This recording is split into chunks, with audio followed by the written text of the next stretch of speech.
Chapter 11. The Triumphs and Travails of the Jeffersonian Republic, 1800 to 1812. The election of 1800 was the first election in which political parties and their contrasting opinions played a critical role in deciding the next president of the United States. The election was the first election between political parties.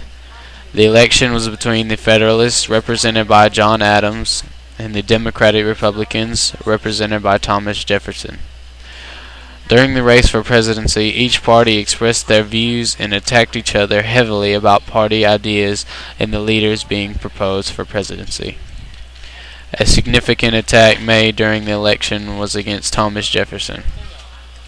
The Federalists accused Jefferson of such things as robbing a widow and having sexual relations with his own slave women. The accusations seemed so far-fetched that they couldn't possibly be true, but the rumored sexual relations with Sally Hemings was proven true years later. In spite of the great attacks from party to party, the election remained fairly close. Jefferson narrowly won through the voting of the Electoral College. Against many of the people's beliefs, the transfer from one political party to the next seemed to be rather peaceful, as Jefferson and the Democratic Republicans took over the federal government. Jefferson proposed his plan of action for the country as the Revolution of 1800. Jefferson wanted to change Federalist ideals established by the Hamiltonian system. Although this was his proposed plan, he only changed one thing by putting the excise tax into place. So the federal-based government remained intact. One of the last important laws passed by the Federalist Congress was the Judiciary Act of 1801. In this act, outgoing President Adams appointed new federal judgeships known as the Midnight Judges. Jefferson accused the Federalists of defying the people and fired the newly appointed Midnight Judges. One of the judges presented his case to the strong-willed Supreme Court Justice John Marshall. In this case of Marbury versus Madison, the Federalist appointed Marbury sued James Madison for firing him. Judge Marshall ruled the act unconstitutional and Marbury got his job back. Through this ruling, Marshall set a precedent of judicial review that allowed the Supreme Court to have a final say-so on the question of constitutionality. Marshall again used this precedent in the case of Samuel Chase, in which Chase was found guilty of high crimes and misdemeanors.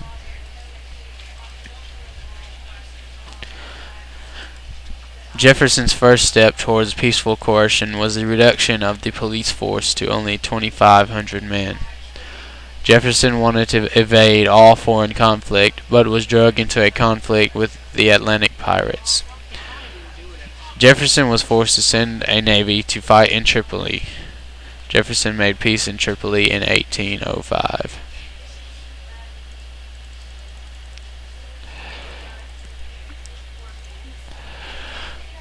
Jefferson and the continuous growing American people wanted to gain the land of Louisiana and the Trans-Mississippi River.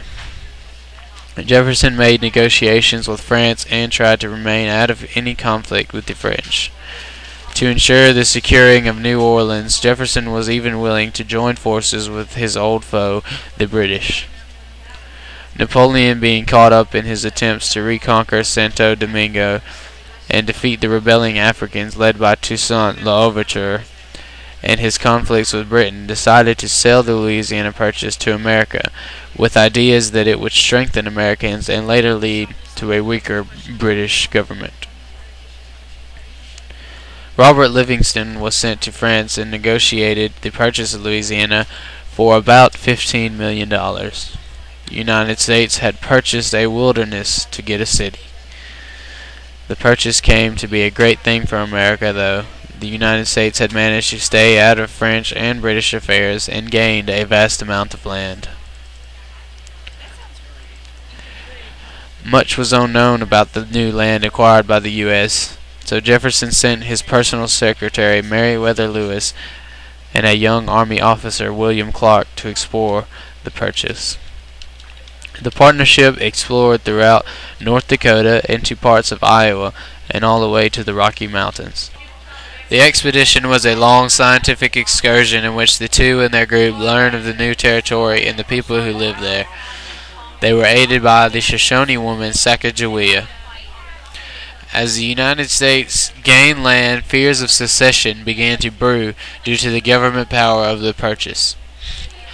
Aaron Burr began to provoke these fears as he and a group of Federalists planned for the secession of New England. Alexander Hamilton discovered the plan and foiled it.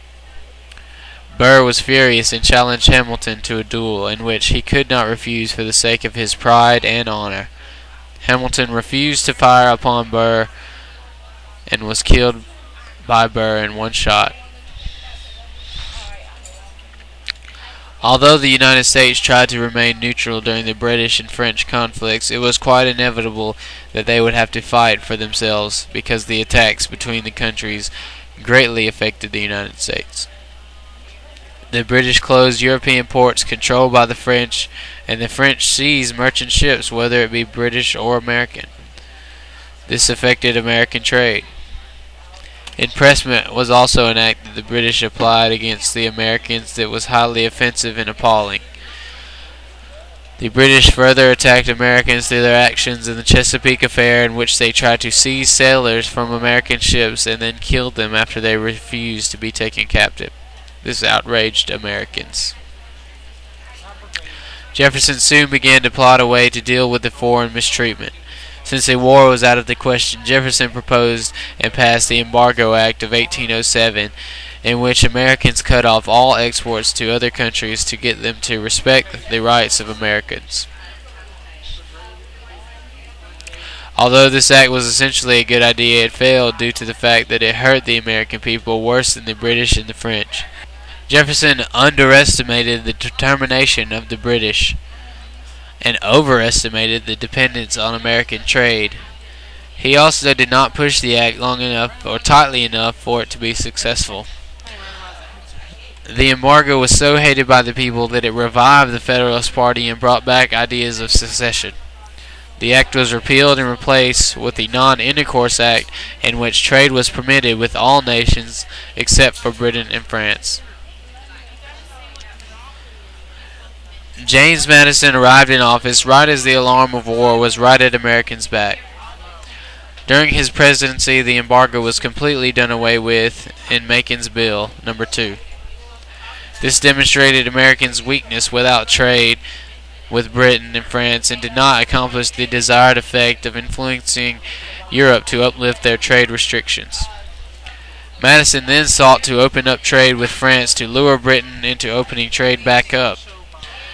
Madison's idea failed as the British remained in control of the seas and had no reason to bargain.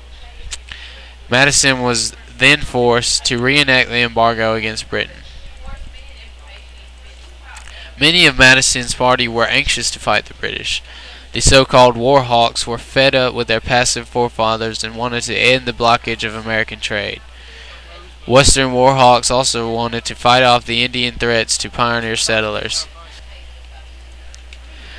Two Indians, Tecumseh and Tenskwatawa, began to unite a large group of Indians to fight against white men if they tried to take their land. William Henry Harrison defeated Tecumseh at the Battle of Tippecanoe. Tecumseh then set an alliance with the Redcoats until the day of his death. President Madison became convinced that a new war with Britain was necessary to maintain America's experiment in the Republican government because the British had armed hostile Indians. The war hawks chanted for war. Madison wanted to restore the confidence in the Republican experience and show the value of American nationhood. If America could not defend itself, republicanism would be looked down upon by the world. It would ensure freedom of the seas and a possible chance of gaining land. Madison asked Congress to declare war on June 1, 1812.